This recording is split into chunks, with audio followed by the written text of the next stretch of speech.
So we are back finally with another sit down. I believe the last sit down that I left you guys with was me just talking about how I have no friends, no man, pretty much no one, okay? No one to talk to. And that did resonate with a lot of you all, which I did expect it to, just because the videos are going to fall into the lap of whoever, you know, they need to fall into. But this one is kind of like a continuation of where we last left off. And anytime I'm talking about something, y'all, I don't have the solutions. I'm just going through the motion of life like everyone else. And so I can't give you a step 1, 2, 3 to help you out. I can just talk about my experiences and kind of some of the things that I'm doing. And hopefully someone else in the comments will chime in and offer you their experience as well. And we can just all feel like we are finding and bonding with our people, okay? So yesterday, or maybe the day before, I was really thinking on just again the simple fact of like I don't really have friends outside of like my sister-in-law and my family, and I still don't really have a man. I still don't really have a man, and so we're going into now the colder months, and I'm kind of like a plant. I need sun, I need warmth. If I don't have that, then I kind of spiral a little bit. So I do get winter blues where my mood is just off and I'm kind of down for absolutely no reason during the colder months. And I just try to find ways to combat that, right? I try to find ways in which to keep myself busy, because I just find keeping yourself busy, no matter what it is, as long as it's serving a purpose and you're being intentional and it's elevating your life, like working on something or, you know, doing something with your kids, then that's obviously it's giving into your life instead of taking away. So I don't see the harm in that. And so for me, I know I need to keep myself busy, and that is like sports with my kids.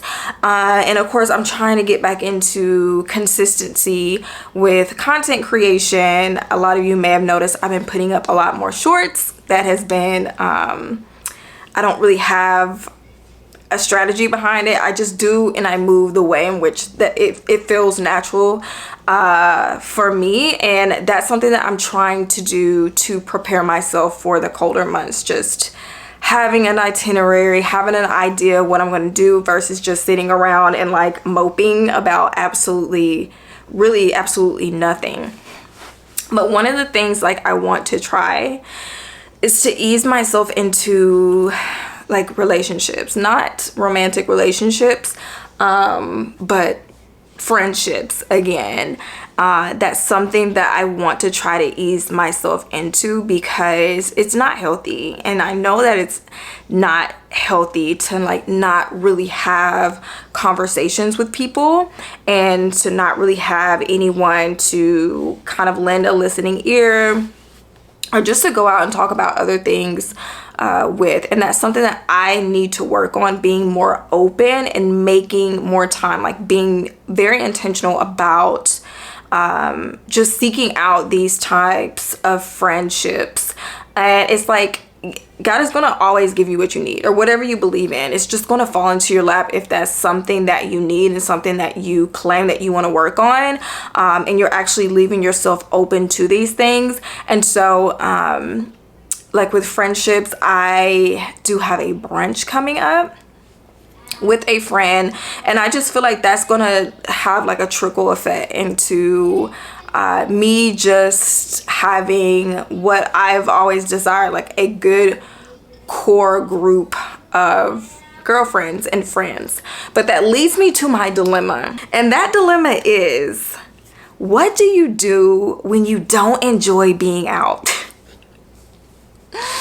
What do you do when you don't enjoy being out? Like, you enjoy being home and kind of in your own company, and it's very hard for you to make plans and be excited about those plans. And that is kind of where I am right now with everything. Like, yeah, I could go out. Yeah, I could, you know, try to open myself up to other relationships, but I know myself, in the second I have plans on the schedule, I am dreading it. And it doesn't have anything to do with the person. It's just the fact that I have to leave my home, and I am now consciously thinking of how I'm coming off to other people. Like, I really think that is what it is. And I often hear people saying, like, you know, you're not really feeling it before you go out, but then when you go out and you kind of just force yourself to stick to the commitment, that you wind up having a good time. And sometimes that is the case for me, but I'm gonna be honest, sometimes that's not the case. Sometimes, like, literally the whole time I am fake laughing, I am exhausted, and I am thinking of how I can get out of this arrangement so that I can go home. Because I want to go home. And so it's kind of like two things that you're kind of dealing with. Like, you want to be open to relationships, you want to go out, you want to have friends, you know that it's not healthy for you to stay secluded, but on the other hand, like, when you have the opportunity, you really don't want to act on the opportunity, because it's like, ugh, you know, I like my little bubble, I like my safe space, and now someone's gonna penetrate that. And like, as I'm really deep diving into why I am this way, I think really what it comes down to is that, number one, I am introverted at heart. I need a lot of quiet time. My solitude, I do not play about my solitude. And parenting as someone who needs a lot of quiet and alone time, like, it's overstimulating. And then it's like, okay, I'm overstimulated. Now I also have to subject myself to holding a conversation with another adult, or being out, you know, with other people in like a certain type of setting, and it just doesn't sound appealing to me. And it's also because I've been here for so long. Like, I've been in my bubble for so long that is the norm for me. It has become my comfort zone. And so with anything that's new, our brain is kind of like stranger danger. I don't like this. It wants to pull you back into your old habits. And it's like feeding you these lines or these stories that you need to stay home and you're not having a good time, or you're not going to have a good time, or you're overthinking or overanalyzing everything. Like, that is something that I deal with, and I know that has absolutely nothing to do with the other people. It is just me. And so that's kind of where I am left right now, trying to figure out what is the solution, because once again, I don't have the solution. But some things that I am going to be doing, and this is kind of like where I left off with my therapist, is like making a list of things that I enjoy. Like, she had me list off things like, what do you enjoy? What would get you out of the house and around people? And for me, that is the gym. The gym, I have not been able to be there. I work out in my garage with my gym equipment, but that is something that I noticed kind of lit me up. And it wasn't to get attention. It was because that was the one time that I was around other people. I was around other adults, because some of you may not know, I work from home. And that's a dangerous combination if you're someone who likes your own presence and you don't really like leaving the house. So I noticed, like, the rush hour of the gym, that's when I felt like most energized, like getting the energy from other people. It pushed me through my workout, helped me to maintain a correct form and things like that. And then you got your people that you see all the time, like the women in the locker room. I really do miss during that time. And so that's something that I need to work on, getting back into my schedule, making more time for the gym. I also told her, you know, I want to go to sound baths. And so I've been Googling sound baths.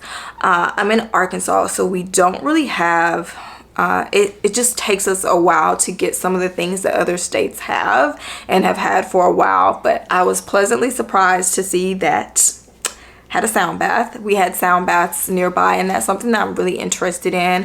Pilates, I think, was something that was very fun, and the girls that were in there, it was kind of like catching up with old friends, even though I've never seen them women before in my life, but it was all a beginner class, and so we just kind of bonded on that. That is something that I would be interested and open to doing, just to get around other women or other people just in general. I don't have the funds for that right now. I'll be honest. I don't have the funds for Pilates classes right now, but I know like in the future, maybe I can start saving up now for when it starts getting warmer again to go to Pilates. But you kind of just, you get the idea behind it. Narrowing or focusing on what it is that you want to go out and do in those type of environments, and kind of just picking up and seeing who will be in those type of environments as well. And I also need to work on looking in the mirror and knowing that I am enough, my lifestyle is enough, my home is enough, my appearance is enough, what I have going on is enough, and the things that I'm thinking other people are thinking about me, they're probably not. Right? They're probably not. And that's something that has to come with time. I know, but I know like when something is new and it's uncomfortable, kind of like with working out, something that takes you being intentional about your thoughts, it's always gonna suck in the beginning. It freaking sucks in the beginning because it's the beginning, because it's new, because you haven't really done it before. It's not going to feel good. And I feel like if things like that felt good, things that are really good for you, like dieting, going to the gym, being disciplined about completing your work or doing whatever it is that you say you want to do, if those things were easy, we would all be doing it, right? Our brain is very lazy by nature, and it kind of wants to take shortcuts, and it responds more to the things that give us pleasure, and these things don't give us pleasure. I am not excited to go out, but I do think it's going to be one of those things where as I am intentional about continuing to do it, obviously it's going to get easier. Just the hard part is doing it, and doing it consistently, and doing it enough to where like it kind of becomes second nature. I just know like me staying in this house, girl, it's not going to work. I've reached my max here. I think I've got enough solitude to last me for a while, and I know I can't go into the winter months continuing to do this and expecting my mental space to be in a good place. So wish me luck as I step back into the world of socializing, even dating. I'm completely open to that. You guys know, like, I'm kind of okay if I never find love or if I'm never married, but I'm going to be honest still and say, like, I still desire it. I still desire it. And it's just a test of faith, I believe, where I don't want to feel like I'm giving up. Like, I still want to have faith that my person is out there, and I'm going to find my person, and I'm going to find my people. But I just know you got to go outside to do it, sis. If that's you, you got to go outside. I know we want to stay in our little bubble, but we have to do it. So that's kind of where I'm going to leave off. We're going to continue this series. Once again, I don't have a lot of answers for you besides just getting up and doing it. Like, what can happen if we try? What is the worst that can happen? We know nothing's gonna happen if we stay right where we are. So like, what is the worst that can happen? Maybe we pick up a friend or a boo or whatever. But definitely leave me down below in the comments if you feel the same. If you've been in the same boat, give us advice, girl, because I need some advice from the men as well, because I know like men watch these videos too. But camera is overheating, and I'm gonna go ahead and wrap this up. See y'all in the next video.